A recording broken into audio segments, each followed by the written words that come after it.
विद्यार्थी मित्रांनो,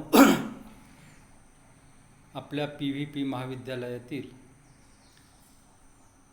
BA भाग 3 भूगोलशास्त्र विषयाच्या सर्व विद्यार्थ्यांचे मी स्वागत करतो.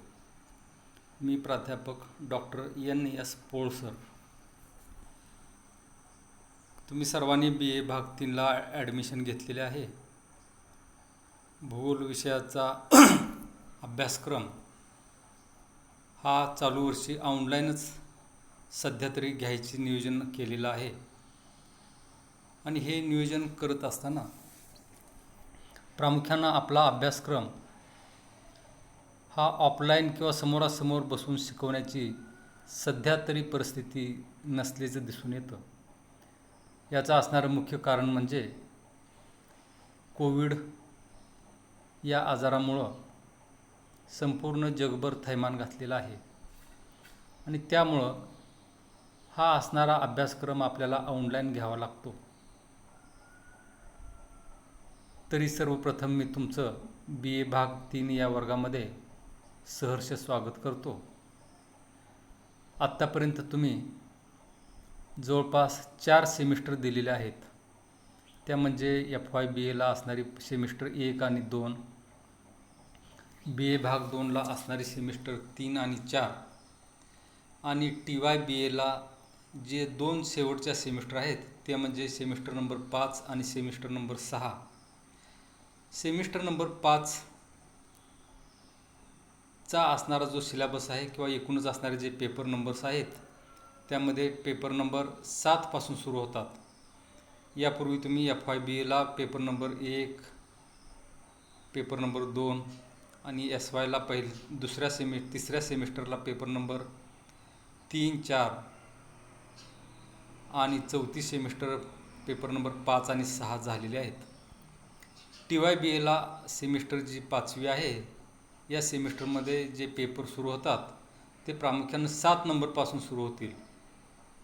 Paper number 7, paper number 8, paper number 9 हे 3 थेरीचे पेपर आहेत. आणि असणारं जे प्रॅक्टिकलचे जे 2 पेपर आहेत त्याची असणारी परीक्षा ही ॲन्युअल आहे, त्याची सेमिस्टर असणार नाही. आणि पुढच्या 6व्या सेमिस्टरमध्ये पेपर नंबर 10, 11 आणि 12 हे 3 पेपर थेरीचे असतील आणि पेपर नंबर 13 आणि पेपर नंबर 14 हे जे पेपर आहेत हे प्रॅक्टिकलचे असतील. TY BAला जॉग्रफीला असणारा जे पेपर आहे त्यामधला पेपर नंबर 7 जो आहे तो मी घेईन.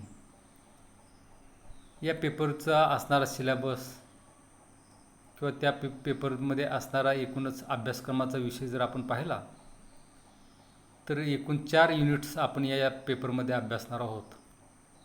या पेपरचं असणारं जे टायटल आहे ते भूगोल विकास अशा प्रकारचं आहे. यामध्ये सिलेबस आज मी तुम्हाला प्रामुख्यानं सिलेबस काय आहे ते तुम्हाला दाखवतो.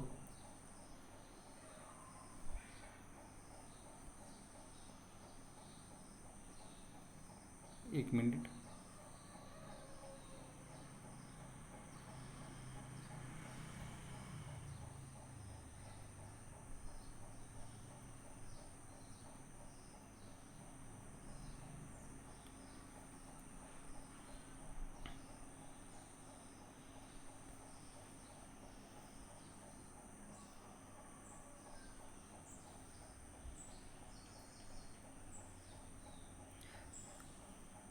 असो, थोडा वेळ मी तुम्हाला तो सिलेबस दाखवेन.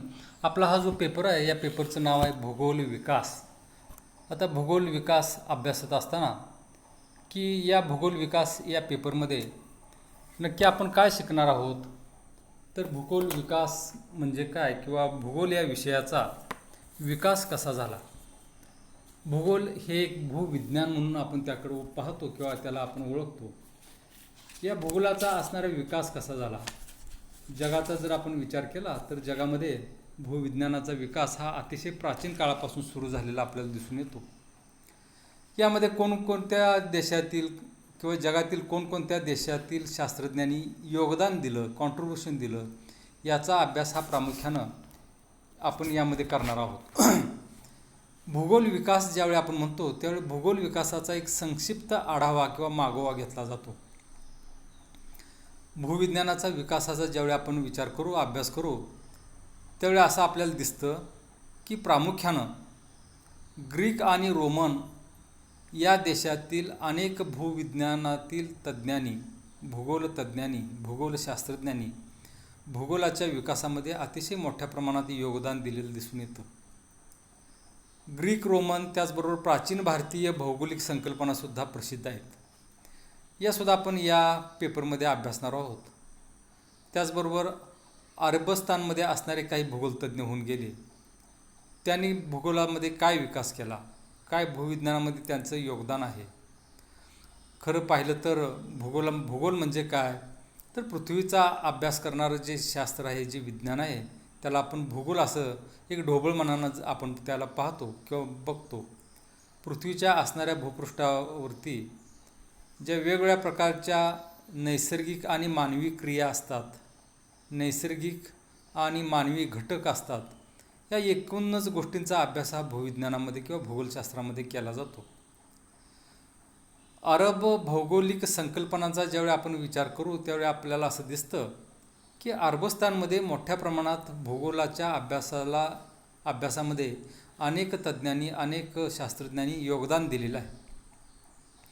आता हे असणारं योगदान कसं दिलं, तर आपल्याला तुम्हाला माहीत आहे की प्रामुख्यानं हे असणारं योगदान हे कशा प्रकारे दिलं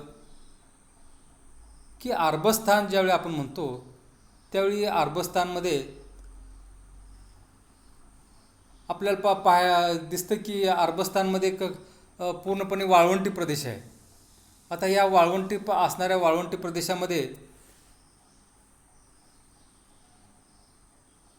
प्रदेशामध्येला जर आपण विचार केला तर प्रामुख्यानं त्या ठिकाणी काय दिसतं आपल्याला, तर लोक हे रात्रीच्या वेळी प्रवास करतात. लोक रात्रीच्या वेळी प्रवास करतात, ते दिवसा प्रवास करत नाहीत. का करत नाहीत, तर दिवसा प्रचंड अशा प्रकारची उष्णता असते. तुम्हाला माहीत आहे की आफ्रिका खंडामध्ये असणारी जी जगातील मोठी वाळवंटे आहेत, त्यामध्ये सहारा वाळवंट असेल, लिबिया वाळवंट असेल, कलहरी वाळवंट असेल, या वाळवंटी प्रदेशामध्ये दिवसा प्रवास करणं अतिशय अवघड असतं. आणि म्हणून अरबस्तानमधले अरब हे रात्रीच्या वेळी प्रवास करतात. आणि रात्रीच्या वेळी प्रवास करत असताना मग त्यांना कशाचा आधार असतो, तर तिथं रस्ते नाहीत, अशा प्रकारची काय गावं वसलेली नाहीत की एका गावाहून दुसऱ्या गावाला पटकन आपण जाऊ, त्या ठिकाणी रोड आहेत, रेल्वे लाईन्स आहेत, अशी परिस्थिती तिथं नाही, किंवा प्राचीन काळी तर बिलकुलच नव्हती. मग ते लोक काय करायचे, आपल्याकडं असं सांगितलं जातं की चालत असताना खाली बघून चाल, नीट चाल. तसं अरबस्तानमध्ये जर प्रवास करायचा असेल तर वर बघून चाल असं तिथं सांगितलं जातं किंवा सांगितलं जायचं पूर्वीच्या काळी. आता वर बघून चाल याचा अर्थ काय, तर रात्रीच्या वेळी प्रवास करत असताना त्यांनी आकाशाकडे बघून प्रवास करायचा. आकाशामध्ये असणारे जे तारका आहेत, जे तारे आहेत, जे ग्रह आपल्याला दिसतात रात्रीच्या वेळी, त्याच्यात ते निश्चित स्थान त्यांचं ठरलेलं आहे. विशिष्ट दिवशी विशिष्ट ठिकाणी ते तारे आपल्याला उगवलेले दिसतात आणि त्या दिशेनं ते लोक प्रवास करायचे आणि त्या एका गावावरून दुसऱ्या गावाला ते जात असत. आता असं करत असताना प्रामुख्यानं पुढं काय झालं, तर तो असणारा अभ्यास हा विकसित होत गेला. आणि म्हणून अरबस्तानमध्ये सुद्धा भूगोलाचा विकास हा प्राचीन काळी झालेला आपल्याला दिसून येतो.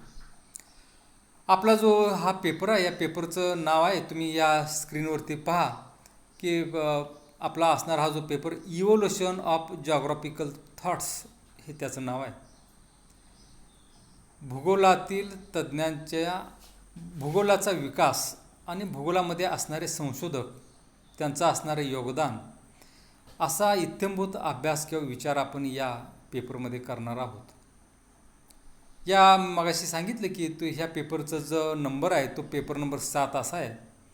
आणि पेपर नंबर 7मध्ये असणारे जे एकूण युनिट्स आहेत तुम्ही स्क्रीनवरती पहा की पेपर नंबर पहिला जो आहे, पेपर नंबर 1 युनिट नंबर 1, त्याचं नाव आहे जॉग्राफी इन एन्शियंट पिरियड. प्राचीन काळातील असणारा भूगोल किंवा प्राचीन काळातील भूगोलाचं असणारं स्वरूप, त्याचं असणारं नेचर. आता हा अभ्यास करत असताना मी मगाशी तुम्हाला सांगितले की सुरुवातीला प्रास्ताविक करत असताना की त्यामध्ये contribution of Greeks and Romans, Greek आणि रोमन लोकांनी भूगोलामध्ये काय विकास केला, भूगोलामध्ये काय योगदान दिलं, याचा अभ्यास आपण या पहिल्या पॉईंटमध्ये करणार आहोत. दुसरा जो पॉईंट आहे तो जॉग्राफी इन मुस्लिम वर्ल्ड. हा असणारा पेपर 3 वर्षापूर्वी होता, परंतु त्यावेळी मुस्लिम लोकांचा असणारं भूगोलातील योगदान हा घटक मात्र त्यावेळी पूर्वीच्या काळी नव्हता. यावेळी नवीन जो सिलेबस सुरू झालेला आहे यामध्ये हा पॉईंट इन्क्लूड केलेला आहे की जॉग्राफी इन मुस्लिम वर्ल्ड, की जगातील मुस्लिम भूगोलतज्ञांचं भूगोलाच्या विकासामध्ये असणारे योगदान याविषयी आपण अभ्यास करणार आहोत. या पहिल्या युनिटमधील असणारा जो तिसरा पॉईंट आहे, रिनायझेशन पिरियड इन युरोप, की युरोपमधील बदलतं स्वरूप किंवा भूगोलामध्ये असणारं जे योगदान होतं, या योगदानामध्ये काय युरोपियांनी हे केलं, योगदान दिलं, किंवा नवनिर्मितीचा कालखंड जो आहे युरोपमधला त्याला काय म्हटलं जातं तर रिनॉसॉन्स असं म्हटलं जातं. RENAISSANCE, रिनिसॉन्स. याचा अर्थ नवनिर्मितीचा काळ. कुठला नवनिर्मितीचा काळ तर युरोप खंडातील भूविज्ञानाच्या विकासाचा नवनिर्मितीचा काळ हा आपण 1.3 या पॉईंटमध्ये अभ्यासणार आहोत. आणि युरोप खंडामध्ये असणारे जे भूगोलतज्ञ होऊन गेले की जे जॉग्राफर्स होते या जॉग्राफर्सनी काय योगदान केलं किंवा भूविज्ञानामध्ये त्यांचं असणारं कॉन्ट्रीब्युशन काय आहे, कोणकोणते सिद्धांत युरोपियनांनी लावले, याचा अभ्यास आपण प्रामुख्यानं या युनिटमध्ये करणार आहोत. पुढचा जो पॉईंट आहे तो म्हणजे प्रामुख्यानं renowned, RENOWNED, renowned travellers and their geographical discoveries. जगातील प्रसिद्ध अशा प्रकारचे जे प्रवासी होते आणि त्या प्रवाशांनी लावलेले भूविज्ञानातील शोध कोणते, हा पॉईंट आपण या युनिटमध्ये करणार आहोत. पहा, पहिलं जे युनिट आहे ते आपण आता पाहिलं की थोडक्यात शॉर्टमध्ये या पहिल्या युनिटचं परिचय करून घेत असताना भूगोलातील प्राचीन कालखंडाचा विकास, भूगोलाचा प्राचीन खंडातील विकास, त्यामध्ये असणारे 4 पॉईंट आपण पाहिले. कोणते? Contribution of Greek and Romans, Greek आणि रोमन देशातील शास्त्रज्ञांनी भूविज्ञानामध्ये केलेला कॉन्ट्रीब्युशन किंवा त्यांचा असणारं योगदान. दुसरा जो पॉईंट आपण या पहिल्या युनिटमधला अभ्यासणार आहोत त्याचं नाव आहे जॉग्राफी इन मुस्लिम वर्ल्ड. जगातील मुस्लिम तज्ज्ञांनी किंवा मुस्लिम जे शास्त्रज्ञ होते मुस्लिम धर्मातील, त्यांनी भूविज्ञानामध्ये काय योगदान दिलं. तिसरा जो पॉईंट आहे रिनिसॉन्स पिरियड इन युरोप, युरोपमधील नवनिर्मितीचा काळ. तो कालखंड, त्या विशिष्ट ज्या कालखंडामध्ये युरोपमध्ये जे आधुनिक प्रवासी होते या प्रवाशांनी काय योगदान दिलं, भूविज्ञानामध्ये कोणकोणते शोध लावले, याचा विचार आपण या पॉईंटमध्ये करणार आहोत. आणि या युनिटमध्ये असणारा शेवटचा जो पॉईंट आहे त्याचं इंग्लिशमध्ये पण नाव आहे renowned travellers and their geographical discoveries. जगातील जे प्रवासी होते, प्रसिद्ध प्रवासी म्हणतो आपण त्याला, रिनॉन्ड याचा अर्थ प्रसिद्ध प्रवासी, प्रसिद्ध ट्रॅव्हलर्स जे आहेत या ट्रॅव्हलर्सनी किंवा प्रवाशांनी भूगोलामध्ये काय शोध लावले याचा विचार किंवा अभ्यास आपण पहिल्या युनिटमध्ये करणार आहोत. दुसरं जे युनिट आपण अभ्यासणार आहे त्याचं नाव आहे स्कूल ऑफ जॉग्राफी. आता स्कूल ऑफ जॉग्राफी अभ्यासत असताना की प्रामुख्यानं वेगवेगळ्या देशामध्ये भूगोलामध्ये असणारे योगदान केलेले जे शास्त्रज्ञ आहेत त्यांचा अभ्यास यामध्ये येतो. त्यामध्ये 2.1चा जो पॉईंट आहे त्याचं नाव आहे की German school of geography. German देशामध्ये असणारे जे भूगोलतज्ञ आहेत किंवा जे शास्त्रज्ञ होऊन गेले त्या शास्त्रज्ञांचा अभ्यास किंवा विचार आपण या ह्याच्यामध्ये करणार आहोत. त्यामध्ये 2 शास्त्रज्ञ आपण अभ्यासणार आहे. कोणते आहेत ते जर्मनचे? तर एक हम्बोल्ट आहेत आणि दुसरे रिटर आहेत. की हम्बोल्ट आणि रिटरना फाउंडर ऑफ जॉग्राफर्स असं म्हणून ओळखलं जातं. हम्बोल्ट आणि रिटर यांचा अभ्यास केल्याशिवाय भूगोलाच्या अभ्यासाला आपण पुढे जाऊ शकत नाही. अशा प्रकारचं इतकं मोठं योगदान या 2 शास्त्रज्ञांचं आहे. कोणाचं? हम्बोल्ट आणि रिटर. हम्बोल्ट आणि रिटर हे जर्मन शास्त्रज्ञ आहेत, म्हणून जर्मन स्कूल ऑफ जॉग्राफर्स म्हणून त्यांना ओळखलं जातं. 2.2चा जो पॉईंट आहे तो French school of geography. French देशातील जे 2 शास्त्रज्ञ आहेत प्रसिद्ध, त्यांचा अभ्यास आपण या ठिकाणी करणार आहोत. त्यामध्ये कोण आहेत? तर पहिले जे आहेत ते म्हणजे ब्लाश आणि ब्रुन्स. ब्लाश आणि ब्रुन्स हे जे 2 शास्त्रज्ञ आहेत हे प्रामुख्यानं फ्रेंच या देशातील आहेत. म्हणून या 2 शास्त्रज्ञांना फ्रेंच स्कूल ऑफ जॉग्राफर्स म्हणून ओळखलं जातं. आणि त्यामध्ये हे जे ते नाव आहेत त्यामध्ये ब्लाश आणि ब्रुन्स ही 2 शास्त्रज्ञ आपण अभ्यासणार आहोत. 2.3 हा जो घटक आहे त्यामध्ये अमेरिकन स्कूल ऑफ जॉग्राफी हा भाग आहे. की अमेरिकेमध्ये असणारे जे अनेक शास्त्रज्ञ होऊन गेले, त्यामध्ये प्रामुख्यानं एलन सेम्पल नावाची एक लेडीज शास्त्रज्ञ होती. यांचा मात्र या सिलेबसमध्ये अंतर्भाव केलेला नाही यावेळी. परंतु जे 2 शास्त्रज्ञ आहेत त्यामध्ये सॉर्स आणि हंटिंग्टन हे 2 शास्त्रज्ञ आपण अभ्यासणार आहोत. आणि 2.4 किंवा या युनिटमधला शेवटचा जो पॉईंट आहे त्यामध्ये ब्रिटिश स्कूल ऑफ जॉग्राफी. ब्रिटिशमधील किंवा कोणते ब्रिटिश होते की त्यांनी भूविज्ञानामध्ये किंवा भूगोलाच्या अभ्यासामध्ये मोठ्या प्रमाणात योगदान दिलं. त्यामध्ये पहिले जे शास्त्रज्ञ आहेत ते म्हणजे मॅकिंडर आणि दुसरे जे आहेत ते हर्टशोन आणि मॅकिंडर या 2 शास्त्रज्ञांचा अभ्यास किंवा विचार आपण या पॉईंटमध्ये करणार आहोत. तिसरं जे युनिट आहे त्या तिसऱ्या युनिटचं टायटल आहे ड्युलिझम इन जॉग्राफी. ड्युलिझम इन जॉग्राफी याचा अभ्यास करत असताना प्रामुख्यानं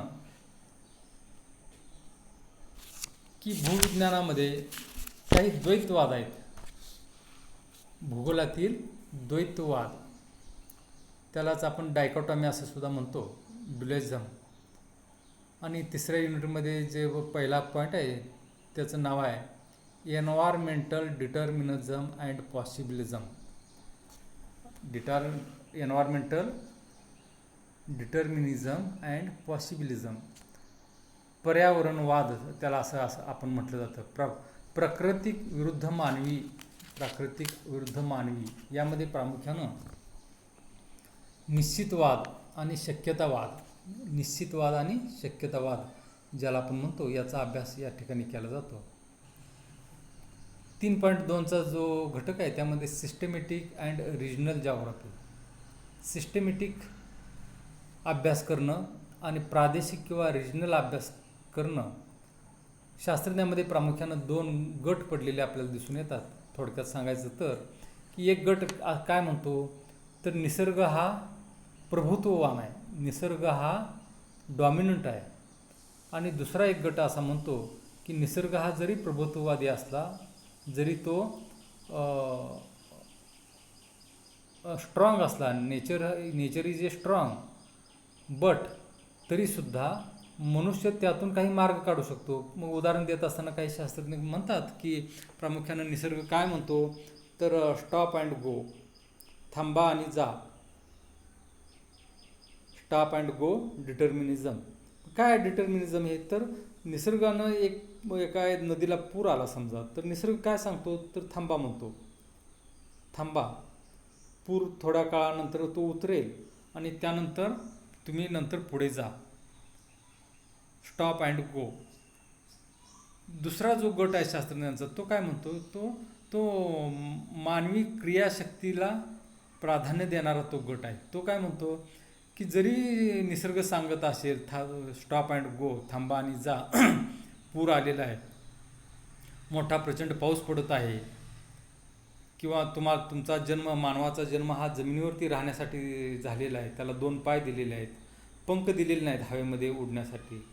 तरीसुद्धा दुसरा गट काय म्हणतो की मानवाची क्रयशक्ती किंवा त्याची असणारी बुद्धिमत्ता इतकी प्रचंड आहे की त्यामुळे त्यानं निसर्गावरती मात केलेली आहे. उदाहरणार्थ, नदीला पूर आलेला आहे, नदी सांगते की थांबा, पुढं जाऊ नका, परंतु मानवानं मानवी बुद्धीच्या किंवा कौशल्याच्या आधारावरती काही बोटी तयार केल्या, जहाजं तयार केली.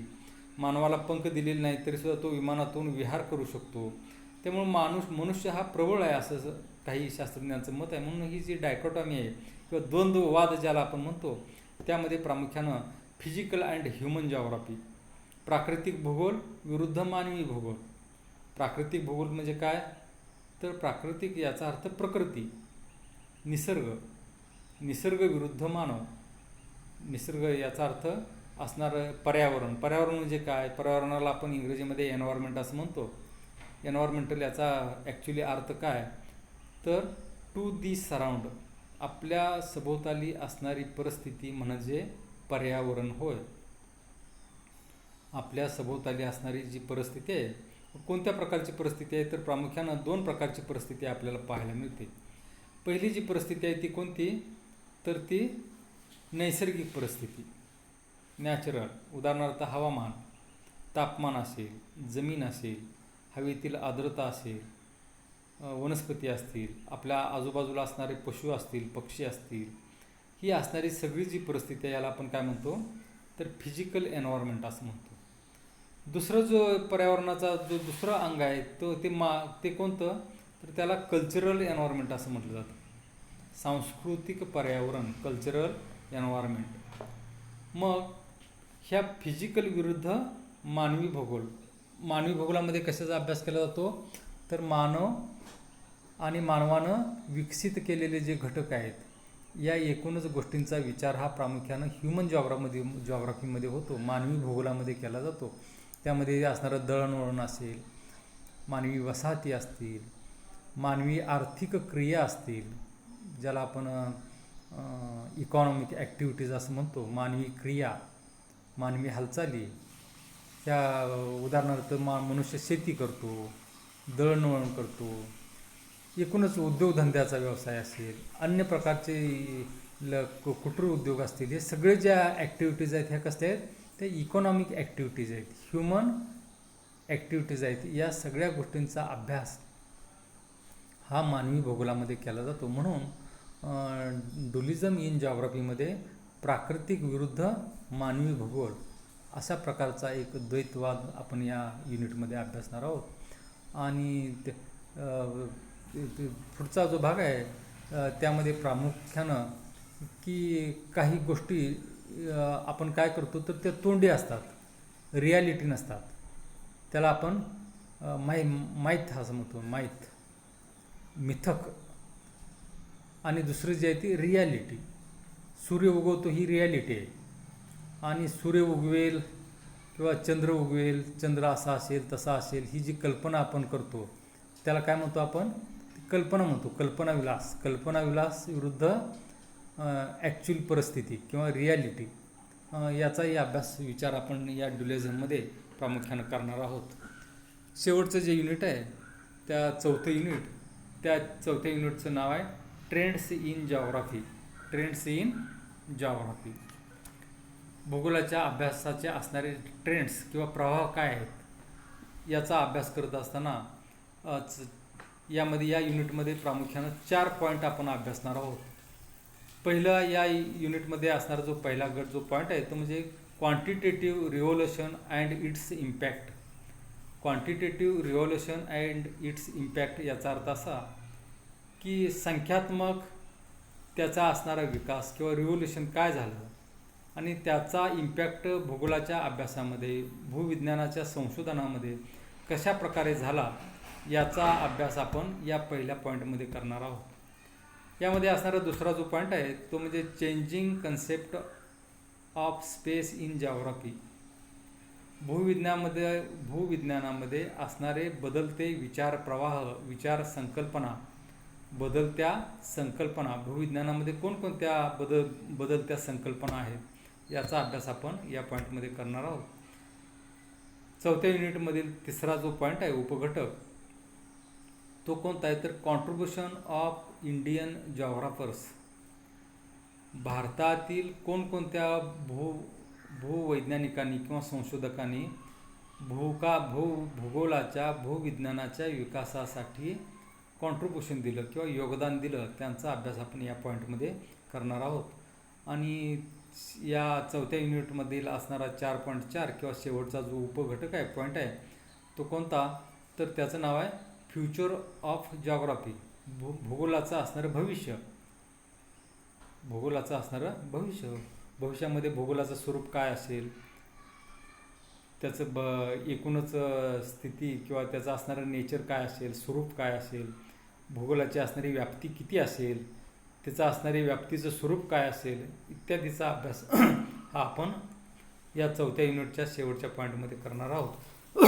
तर मित्रांनो, अशा प्रकारे पेपर नंबर 7 जो आपला आहे, तुम्हाला आता सांगितलं की त्याचं नाव काय आहे. आता आपण पाहिलं ते इव्होल्युशन ऑफ जॉग्राफिकल थॉट. या पेपरमध्ये असणारा जो सिलेबस आहे ते 4 युनिट आपण पाहिलेले आहेत. तर पुढच्या पिरियडला ज्यावेळी आपण ॲक्च्युली सिलेबसचा पहिलं युनिट चालू करू त्यावेळी आपण पुन्हा भेटू. ठीक आहे, थँक्यू. या असणाऱ्या माझ्या लेक्चरची लिंक तुम्हाला आपल्या BA भाग 3 जॉग्राफी या व्हॉट्सअप ग्रुपवरती आणि त्याचवेळी सायमल्टेनियसली यूट्यूबवरती सुद्धा तुम्ही तुमच्या सवडीनं केव्हाही पाहू शकता. ठीक आहे, थँक्यू. पुन्हा भेटू आपण.